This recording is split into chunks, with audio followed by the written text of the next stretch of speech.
A Mustang, once wild and free, was abandoned, left chained to a tree in the middle of nowhere, too weak to fight back. His ruthless owner had made his decision, the hungry bears were coming, and the horse had no way to escape. But what happened next was something no one could have predicted. This is the story of a heartbreaking betrayal and an even more incredible miracle. Stay with me. This one will leave you speechless. The forest was eerily silent. The scent of pine and damp earth hung heavy in the air, but beneath it, something else lingered, something wrong, a faint, acrid smell of sweat and fear. Jackson Reed wiped the sweat from his brow, his boots crunching over the thick underbrush as he pushed through the dense thicket. He had been tracking a herd of wild Mustangs for days, hoping to capture footage for his documentary about America's last free-roaming horses. But what he stumbled upon instead was a nightmare.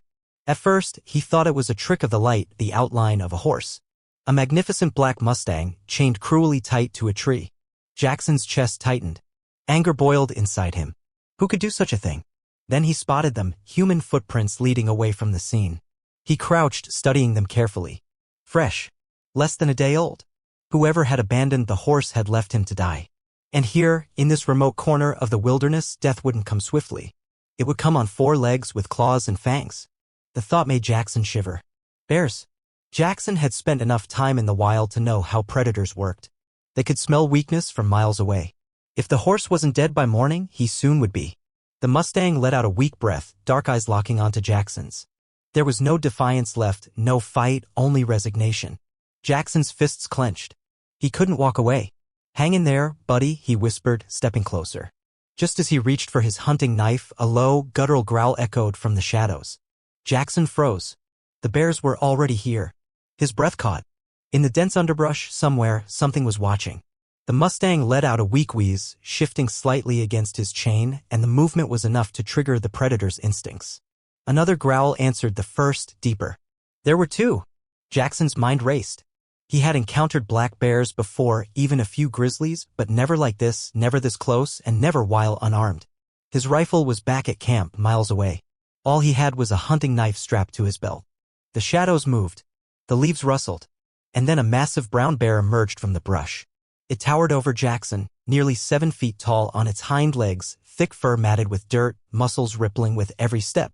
Its dark eyes locked onto the Mustang. A second bear, smaller but equally dangerous, circled from the other side. They were hunting together. Jackson had to act, now. Slowly, his hand moved into his pack, fingers closing around a flare gun he had packed for emergencies. This was definitely an emergency. The first bear sniffed the air, padding forward, inching closer to the defenseless horse. Jackson fired. The flare exploded upward, a streak of fire tearing through the dark sky. The bears roared in surprise, recoiling from the sudden blaze. Jackson didn't wait. He lunged forward, yanked the knife from his belt, and began sawing furiously at the thick, rusted chain. The Mustang stirred, hoofs scraping against the dirt. Come on, Jackson muttered through gritted teeth.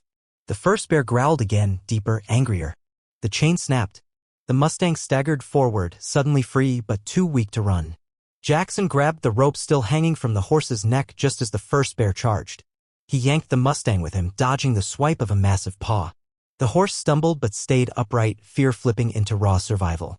Jackson didn't think, he ran. Branches whipped across his face. The forest floor thudded beneath his boots. Beside him, the Mustang galloped, weak but driven by terror. Behind them, the bears roared in frustration. But they didn't pursue, not yet. Jackson's lungs burned by the time they broke through the trees and spotted a narrow river ahead. The Mustang hesitated briefly at the rushing water, then jumped. Jackson followed, wading through the icy current, gasping as the freezing water soaked him to the skin. They stumbled onto the opposite bank. The bears appeared at the tree line, pacing, glaring, but they didn't cross. The water was too deep, too fast. Jackson let out a shaky breath. They had made it for now. He turned to the Mustang, who stood beside him, trembling but alive. Slowly, Jackson reached out, pressing his hand against the Mustang's sweat-drenched neck. You're safe now, he whispered. For the first time, Jackson saw the fire flicker back into the horse's dark eyes. This was only the beginning. Jackson leaned against a tree, catching his breath, soaked to the bone. The Mustang stood beside him, ribs heaving, muscles trembling, but still standing. For a moment, the only sounds were the rushing river behind them and the ragged breathing of the horse. The bears hadn't followed. They had survived, but they weren't safe yet. Jackson moved a little closer, cautious not to spook the Mustang.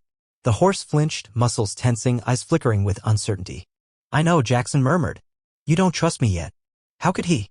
This Mustang had been betrayed, abandoned, left to die, chained like garbage. Trust wasn't something given easily to those who had suffered. Jackson reached into his pack and pulled out a protein bar, not much, but better than nothing. Slowly, he unwrapped it, extending it toward the Mustang. The horse sniffed the air, nostrils flaring. Hunger flickered in his eyes, but he didn't move. Jackson stayed still. Seconds ticked by. Then, cautiously, the Mustang leaned forward, his lips brushing Jackson's palm, teeth scraping the bar before taking a small bite. Jackson let out a breath he hadn't realized he was holding. It wasn't trust, not yet, but it was a start. He gave the Mustang space, stepping back. The horse lowered his head slightly, ears flicking, assessing him. Jackson scanned the surroundings. The river had saved them, but now it was an obstacle. They were deep in the forest, miles from civilization. No signal, minimal supplies, and a half-starved, injured Mustang. They needed shelter fast. The first raindrop fell. Jackson cursed under his breath. A storm was coming. Dark clouds swallowed what was left of the daylight. The wind picked up, howling through the trees. Thunder rumbled low in the distance. Jackson turned to the Mustang. "We gotta move."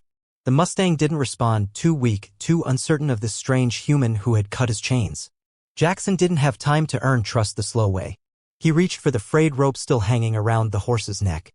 The Mustang jerked back, ears pinned, nostrils flaring in fear. Jackson pulled his hand back immediately. "I'm not gonna hurt you," he said, voice steady and low. "But we can't stay here." The wind screamed through the trees. The rain poured in cold, heavy sheets. If they stayed out here, the Mustang wouldn't survive the night. From the corner of his eye, Jackson spotted it, a narrow cave, half hidden by thick vines in the rocky hillside. Not much, but it was shelter. He turned back to the horse, sighing. "Okay, let's try this." Jackson didn't pull the rope, didn't coax or beg. He simply turned and walked. At first, nothing happened. Then, softly, footsteps behind him. The Mustang was following. Not because he was forced, because he chose to. The moment was small, but it meant everything. Inside the cave, Jackson stripped off his soaked jacket, tossing it onto a dry patch of stone. The Mustang stood just inside the entrance, tense, ears twitching with every distant rumble of thunder. The storm outside raged, rain lashing the forest, wind screaming like a wounded animal. They weren't going anywhere tonight. Jackson crouched near the entrance, staring into the downpour, stomach twisting. No fire. No food. Almost no supplies. And the Mustang worse than he thought. Now that they weren't running for their lives, Jackson could see the signs. Shallow breathing. Trembling legs. A faint foam at the edges of the mouth. This wasn't just exhaustion. It was worse. Colic or something close to it. And in the wild, untreated colic could be lethal. Jackson moved slowly, crouching beside the Mustang. "You're not doing too good, huh, buddy?" he murmured, reaching out a hand. The Mustang didn't flinch. His body was warm, too warm, trembling beneath Jackson's fingers. He cursed under his breath. Water. He needed water, clean water. 1 bottle in his pack. Not enough. His eyes flickered toward the rain. It wasn't ideal, but it was something. Jackson stepped into the storm, cupping his hands to catch rainwater and carrying it back to the Mustang. The horse sniffed, hesitant, then drank. Good. Jackson repeated the process again and again, until his hands were numb with cold and the Mustang had at least a little moisture in his system. But it wasn't enough. They needed real care. A vet. A safe place. Jackson stared at the horse, and that's when he saw it. A brand. Faint, almost hidden beneath layers of grime and scars, but unmistakable. Burned into the Mustang's skin near his shoulder. Jackson's gut twisted. He knew that mark. He had seen it years ago while investigating illegal slaughterhouses for wild horses. This was the brand of a kill buyer. Jackson knelt beside the Mustang, tracing the brand carefully with his fingers. Even under the dim light of the cave, he could see it clearly now. Layers of scars, fresh and old, crisscrossing over each other. This horse had been through hell. And now Jackson understood why. This Mustang had once been wild and free, until someone captured him, branded him, and sold him to a kill buyer. Some wild horses were lucky, finding good homes.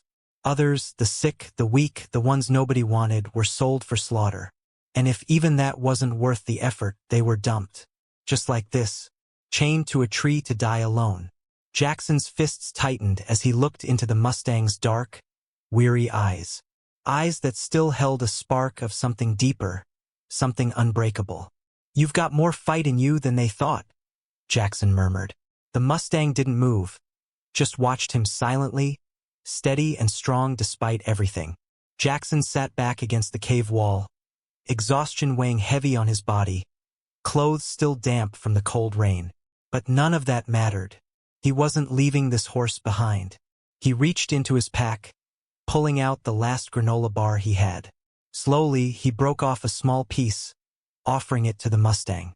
The horse hesitated, then cautiously leaned forward, brushing Jackson's hand with his lips before taking the food. It wasn't trust. Not yet, but it was enough. Outside, the storm eased. The rain softened to a whisper against the trees. But Jackson knew the real danger hadn't passed. If someone had tried to kill this horse once, they might try again. And Jackson wasn't about to let that happen. He barely slept that night. The Mustang lay curled near the entrance of the cave, breathing slow and shallow. Every few minutes, Jackson opened his eyes, knife resting beside him, ears straining for any sound. Sometime near dawn, the Mustang stirred. Jackson sat up instantly, heart pounding. The horse struggled to stand, legs trembling, but he rose. There was more strength in him now. Not much, but enough. Jackson pushed himself to his feet, muscles aching. "All right, buddy," he said, voice low. "We can't stay here." The forest was unnervingly quiet. Too quiet. Jackson's gut twisted as he scanned the trees. And then he saw them, fresh boot prints in the mud. Not his. Someone had been here. Recently. Jackson's pulse spiked. He turned to the Mustang. They had to move now. Grabbing the frayed rope, he gave a gentle tug. "Come on, buddy. Time to go." The Mustang hesitated, nostrils flaring, muscles tense. But then he stepped forward. Jackson didn't waste another second. They moved fast, weaving through the trees, sticking to the shadows. Every broken branch, every rustle made Jackson's skin crawl. Then voices. Close. Jackson and the Mustang froze. Through the trees, he saw two men moving carefully through the underbrush. One of them carried a rifle. Jackson's breath caught. They were hunting, looking for the Mustang. He pressed a calming hand against the horse's muzzle, urging him to stay still. The Mustang barely breathed, sensing the danger too. The men moved closer. "Think he's dead by now?" one of them muttered. The other scoffed. "Who cares? If the bears didn't get him, he ain't gonna last much longer." Jackson's jaw tightened. These were the men who had chained him up, and now they had come back to finish the job.